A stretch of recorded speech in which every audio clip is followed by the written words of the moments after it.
जय जगन्नाथ सांग मैंने शुभ सकाळ। तो सांग मैंने आज मु मोर किसी भाई मैंने आम मिसिक महाप्रभु दर्शन पर पूरी धाम को जाऊे। जो भाई मान सागर मुझे तो आगु महाप्रभुर दर्शन कर सारी आगुरी भी जाइंट अनेक थर पूरी जाइंट।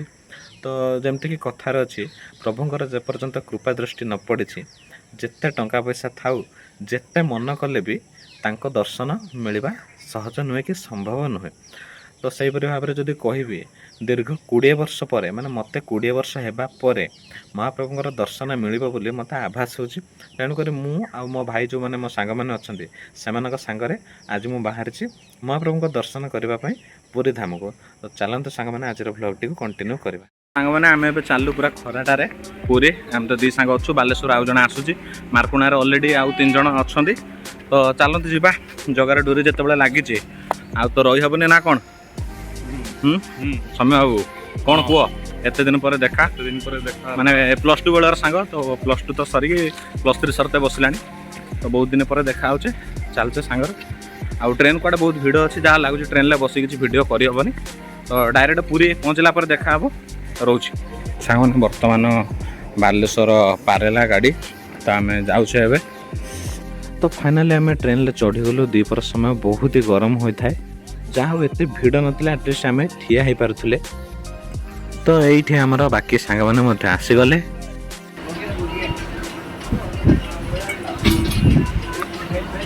जय जगन्नाथ भाई।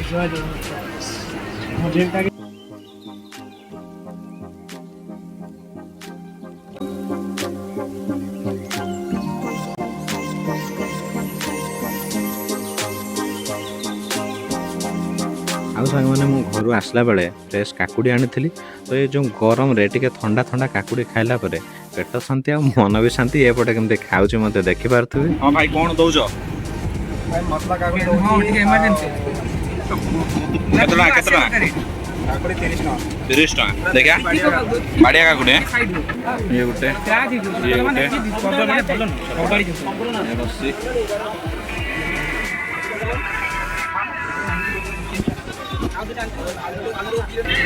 कंडीशन या माने गरम दा कंडीशन या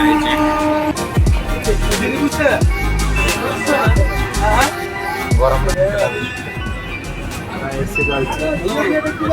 तो सांग मैंने सबुठ बड़ कथा मुझे कि आमर सब कन्फर्म टिकेट किंतु मुझे जेनेल डबार उठेदी आ सबुठ भाग्य भल जहाँ समस्ते सीट पाईगले आ शांति बसिकी पूरा पूरी जाइछु।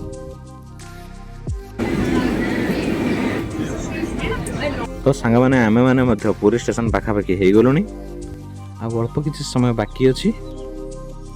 तो फाइनाली सांग मैंने आमे आसी पूरी पहुँची जाइछु आउ एपटे आमे टिके रील्स करिनेलु।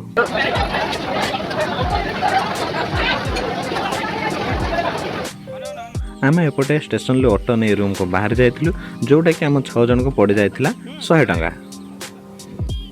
ऑटो आनी आमको बड़दाण्ड छाड़ा पर आमे सब सांग मैंने मिसी बड़दाण्ड चली चली रूम को जाऊँ। आ सांग मैंने राति श्रीमंदिर व्यू मो बाऊ कौन कहि। तो सांग मैंने एबे आसी मो रूम रे पहुँच जाइए कहीं जने रूम रे पहुँचवा पर मत टिके भजन गाइबा इच्छा है। आ सांग मैंने मु टिके भजन मध्य गाउछि।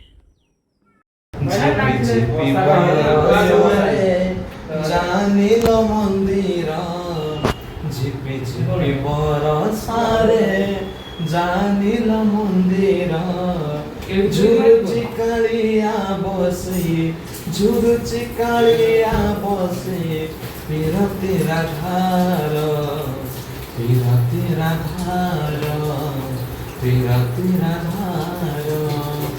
आउ एपटे आम समस्त टिके फ्रेश हो सारी संध्या समय सी बीच जावा लगी बाहरिलु। आउ सांग मैंने देखि पारतु हमर भाई माने केमती सब रेडी हो सारे।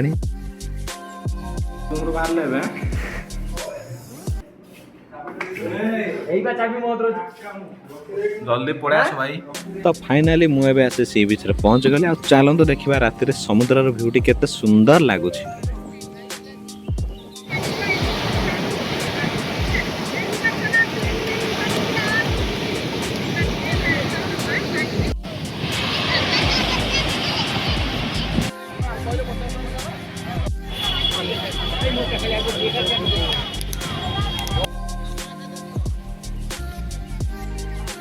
ସମୁଦ୍ର କୂଳ ବୁଲି ସାରିବା ପରେ ସାଙ୍ଗମାନେ ଆମେ ଏବେ ଯେଉଁ ଜାଗାକୁ ଯାଉଛୁ, ଯେଉଁ ଜାଗାରେ କି ପ୍ରତ୍ୟେକ ମଣିଷ ନିଜର ସର୍ବସ୍ୱକୁ ହରେଇ ଆରପାରିକୁ ଚାଲି ଯାଇଥାଏ।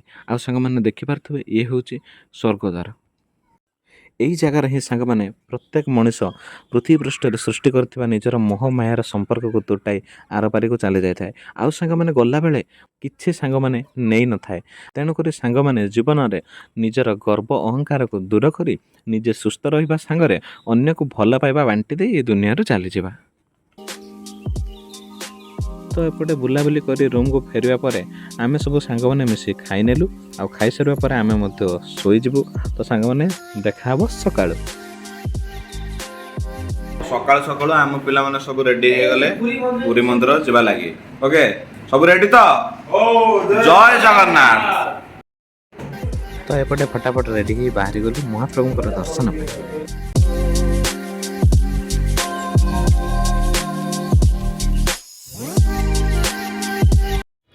ଜୟ ଜଗନ୍ନାଥ ସାଙ୍ଗମାନେ, ଶୁଭ ସକାଳ। ତ ସାଙ୍ଗମାନେ 17 ବର୍ଷର ହେଇଥିଲି ଆଉ ଭଗବାନ ମୋଠୁ ମୋ ବାପାଙ୍କୁ ଛଡ଼େଇ ନେଲେ। ଆଉ ସେ ପର୍ଯ୍ୟନ୍ତ ମୁଁ ମହାପ୍ରଭୁ ଜଗନ୍ନାଥଙ୍କର ଦର୍ଶନ କରିପାରିନଥିଲି, କିନ୍ତୁ ଆଜି ତାଙ୍କର ଡୋରି ଲାଗିଛି ଆଉ ମୁଁ କେଉଁଠି ଆସି ପହଞ୍ଚିଛି ଦେଖନ୍ତୁ ଦୀର୍ଘ 20 ବର୍ଷ ପରେ। ତ ଚାଲନ୍ତୁ ଦେଖିବା। ତ ସାଙ୍ଗମାନେ ମୋ ଜୀବନରେ ମୁଁ ଏମିତି ଗୋଟେ ପରିସ୍ଥିତିରେ ପହଞ୍ଚିଥିଲି ଯେଉଁ ସମୟରେ କି ଆଗକୁ କ'ଣ କରିବି କିଛି ମୋତେ ବାଟ ଦିଶୁନଥିଲା। ହୁଏତ ସେଇଥିପାଇଁ ମହାପ୍ରଭୁ ମୋ ଉପରେ କୃପା ଦୃଷ୍ଟି କଲେ ଆଉ ତାଙ୍କର ଦର୍ଶନ ମୁଁ ଭଲ ଭାବରେ କରିପାରିଲି। ଆଉ ସାଙ୍ଗମାନେ ଯେତେବେଳେ ମୁଁ ମହାପ୍ରଭୁଙ୍କର ଦର୍ଶନ କଲି ତାଙ୍କ ଆଖିରେ ଯେତେବେଳେ ମୋ ଆଖି ମିଶିଗଲା, ସତ କହୁଛି ସାଙ୍ଗମାନେ ମୋ ଆଖିରୁ ଲୋତକ ଝରିଗଲା। ଆଉ ଯାହା ବି କିଛି ମୋ ମନରେ ଚିନ୍ତା ଥିଲା, ଟେନସନ୍ ଥିଲା, ସବୁକିଛି ଗୋଟେ କ୍ଷଣିକ ମାଧ୍ୟମରେ ଦୂରେଇଗଲା। ଆଉ ମୋ ମନ ପୁରା ହାଲକା ରହିଗଲା ଆଉ ମୋତେ ବହୁତ ଶାନ୍ତି ମିଳିଲା ସେ ଜାଗାରେ। ଯାହା ବି ହଉ ଭଲରେ ଭଲରେ ମହାପ୍ରଭୁଙ୍କର ଦର୍ଶନ କରିସାରିବା ପରେ ଆମେ ଏବେ ବାହାରିଲୁ ସମୁଦ୍ରକୁ। ତ ସମୁଦ୍ର ଯିବା ବାଟରେ ଏଠି ମଧ୍ୟ ପଡ଼ିଯାଇଥିଲା ଶ୍ଵେତଗଙ୍ଗା। ଆଉ ଶ୍ଵେତଗଙ୍ଗାକୁ ମଧ୍ୟ ଆମେ ସବୁ ସାଙ୍ଗମାନେ ଟିକେ ବୁଲି ଆସିଲୁ। ଆଉ ଶ୍ଵେତଗଙ୍ଗାର ଭ୍ୟୁ କିଛି ଏମିତି ଥିଲା।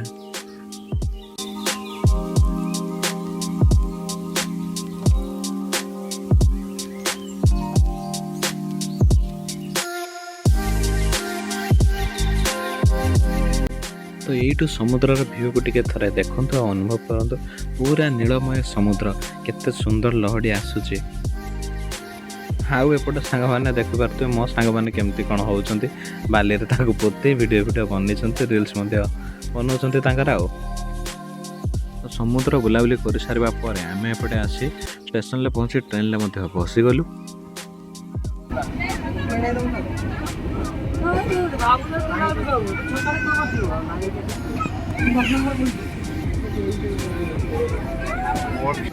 ତ ଦେଖିପାରୁଥିବେ ସମସ୍ତେ ଥକାରେ କେମିତି ଶୋଇଯାଇଛନ୍ତି। ତ ସାଙ୍ଗମାନେ ଏବେ ଆମେ ପୁରୀରୁ ଆସିଗଲୁ। ତ ଦେଖିପାରୁଥିବେ ମୋର ଅବସ୍ଥା, ବହୁତ ସାଙ୍ଗମାନେ ଥକା ହେଇଛି। ତ ସାଙ୍ଗମାନେ ଏତିକିରେ ରହିଲି। ଯଦି ଭିଡ଼ିଓଟି ଭଲ ଲାଗିଥିବ ଲାଇକ୍ କରିବେ, ଚ୍ୟାନେଲଟିକୁ ସବସ୍କ୍ରାଇବ୍ କରିଦେବେ। ରହିଲି ସାଙ୍ଗମାନେ, ଜୟ ଜଗନ୍ନାଥ।